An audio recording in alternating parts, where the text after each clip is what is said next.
Welcome to PM7 politics. ప్రయాణికులు జాగ్రత్త. దూర ప్రయాణాల కోసం చాలా మంది రైలు ప్రయాణాన్ని ఎంచుకుంటారు. ముందుగానే రిజర్వేషన్ టికెట్లు బుక్ చేసుకోవడం సాధారణం. అయితే తాజాగా రైల్వే బోర్డు రిజర్వేషన్ విధానంలో కీలక మార్పు చేయాలని నిర్ణయించింది.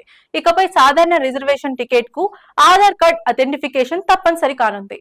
మొదటి 15 నిమిషాల పాటు కేవలం ఆధార్ తో వెరిఫై అయిన వినియోగదారులకే IRCTC వెబ్సైట్ లేదా అధికారిక యాప్ ద్వారా టికెట్లు బుక్ చేసుకునే అవకాశం ఉంటుంది. ప్రస్తుతం ఇది కేవలం తత్కాల్ బుకింగ్ కే అమల్లో ఉంది.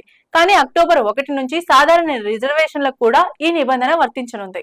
60 రోజుల ముందే టికెట్ రిజర్వేషన్ చేసుకునే సౌకర్యం ఉన్నప్పటికీ తత్కాల్ టికెట్ల లాగా బుకింగ్ ప్రారంభమైన వెంటనే కేటుగాళ్లు సాఫ్ట్వేర్ సాయంతో టికెట్లు బుక్ చేస్తున్నారు.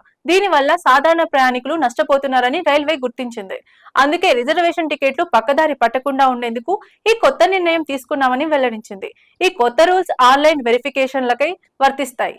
రైల్వే స్టేషన్ లో రిజర్వేషన్ కౌంటర్ లో టికెట్లు బుక్ చేసుకునే సమయంలో మాత్రం ఎలాంటి మార్పు ఉండదని స్పష్టం చేసింది.